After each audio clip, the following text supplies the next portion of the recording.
Hello viewers. मैं आप सभी का अपने इस चैनल भगवान सुनते हैं मैं स्वागत करता हूं। उम्मीद करता हूं कि आप सभी ठीक हैं, स्वस्थ हैं व मेरा कंटेंट एंजॉय कर रहे हैं। व्यूअर्स, आज का जो हमारा इंस्टेंस है वो आ रहा है प्रज्ञा नाम की एक लड़की से। प्रज्ञा हमारी एक सब्सक्राइबर हैं जिन्होंने हमें एक स्टोरी भेजी है। वो बोलती हैं कि कुछ समय पहले लगभग 5 साल पहले वो अपने एक ऐसे दौर से गुज़र रही थी जहाँ पर उन्हें कुछ भी नहीं समझ में आ रहा था। चीज़ें उनके मन मुताबिक नहीं चल रही थी। उन्हें हर जगह से सिर्फ़ और सिर्फ अंधकार ही दिख रहा था। और प्रज्ञा इस मेंटल स्टेट में पहुंच चुकी थी कि उन्हें कुछ नहीं समझ में आ रहा था। वो पागल होने से एक सीढ़ी जस्ट पीछे थी। तो एक दिन किसी ने उनको कहा, उनके मित्र ने किसी ने उनको कहा कि प्रज्ञा, यहाँ पर एक बजरंगबली का मंदिर है, तुम क्यों नहीं वहाँ पर जाती?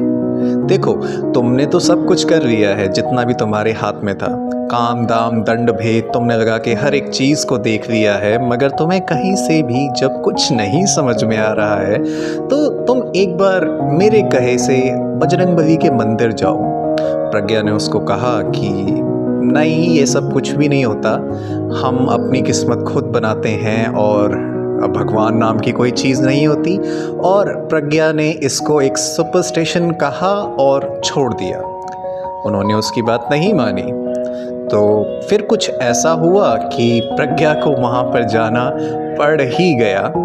उसी दिन, जिस दिन प्रज्ञा की जो फ्रेंड थे उन्होंने कहा कि तू हनुमान जी के मंदिर में जा, उसके पापा को स्वप्न आया और स्वप्न में साक्षात बजरंगबली ने उनको दर्शन दिए और कहा कि तेरी जो बेटी है वो एक अच्छे स्टेट से नहीं गुजर रही है, अपने बेटी की मानसिकता पर ध्यान दे।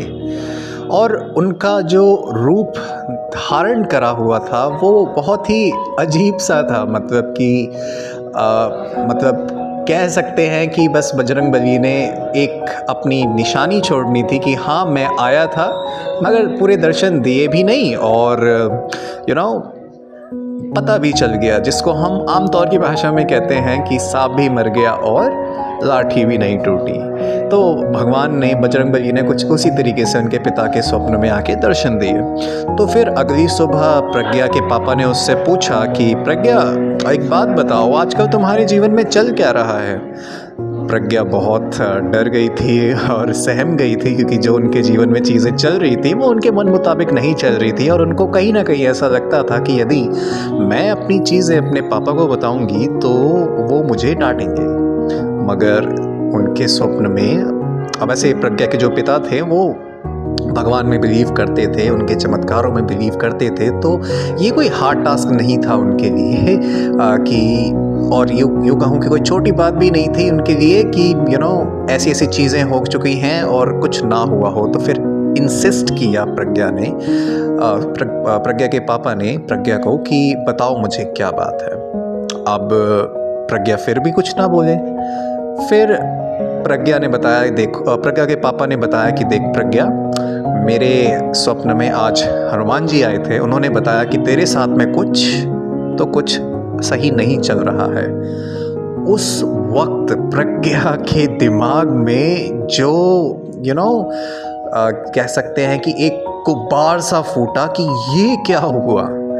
मैंने तो नहीं कहा था कि मेरे एक फ्रेंड ने हनुमान जी के मंदिर जाने के लिए कहा है। फिर पापा को अचानक से ये स्वप्न क्यों आया? क्योंकि जो प्रज्ञा के पिताश्री थे वो शिव जी की बहुत पूजा करते थे।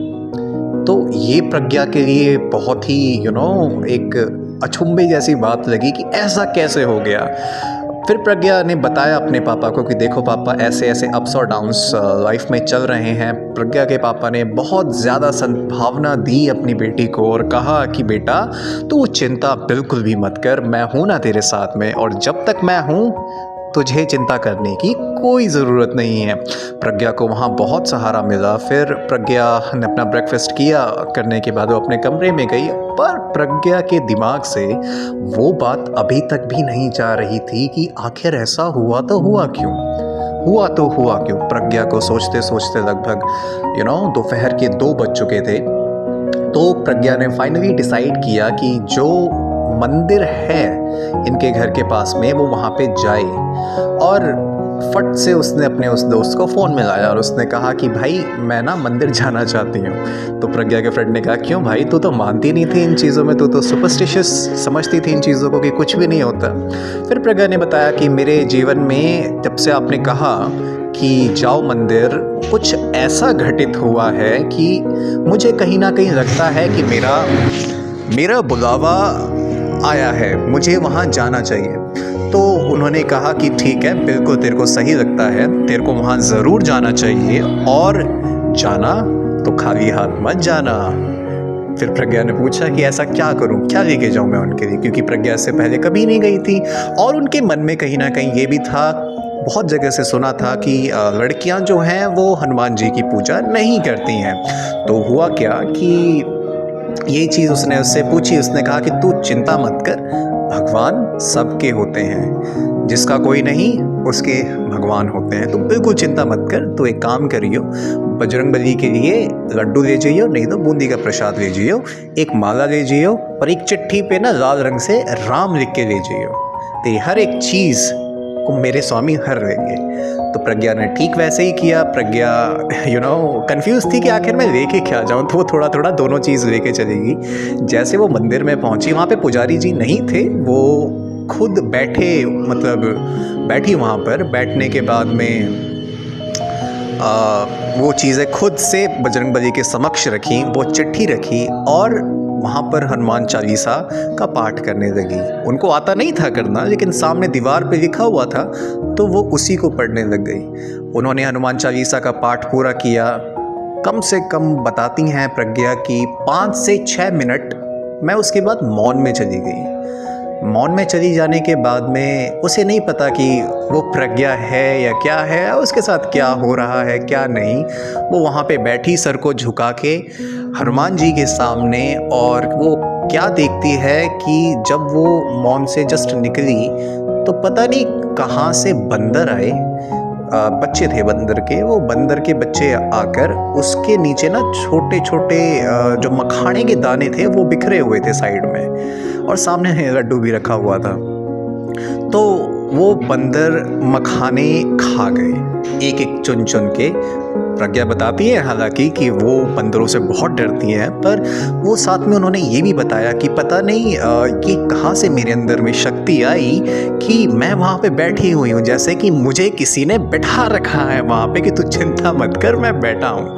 वो बंदर सारा का सारा मखाना खा कर गए, और सामने कहती है वो कि 3-4 शायद बंदर थे जो आए, और जो लड्डू का प्रसाद था वहाँ पे, और उसको भी उन्होंने लिया, 2-3 लड्डू लिए, और जो बूंदी का पैकेट रखा हुआ था वो पूरा ही ले गए और वो चले गए। प्रज्ञा ने ऐसी अनुभूति बताती हैं कि वो पहले कभी भी नहीं करी।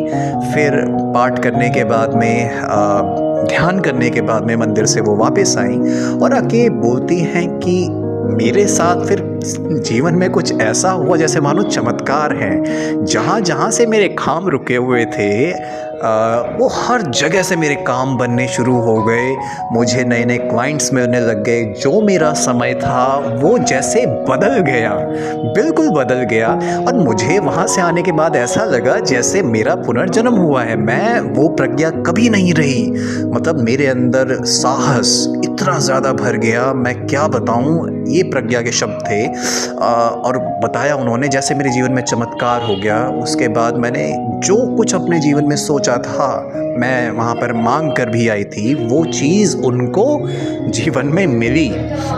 तो उन्होंने मेरे को बताया कि इस तरीके से उन्होंने मेरी बात सुनी, और आज वो हर मंगलवार व शनिवार बजरंगबली के मंदिर जाती हैं, वह पूर्ण आस्था रखती हैं। और उन्होंने इस बात का सबूत अपनी ही बातों से दिया कि नहीं, हम 4 किताबें पढ़ के ये नहीं कह सकते कि भगवान नहीं होते।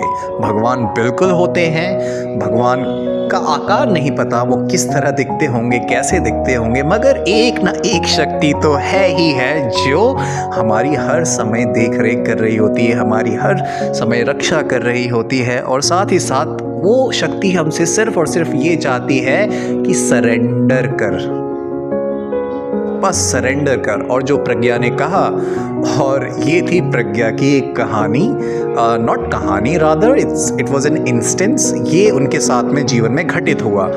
और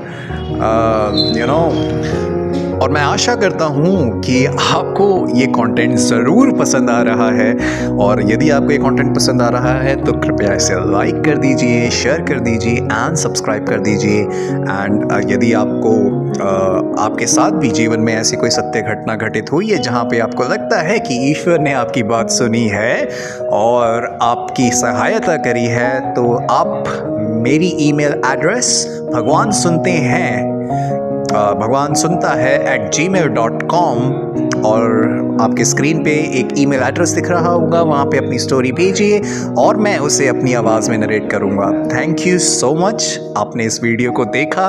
please like, share and subscribe. Thank you.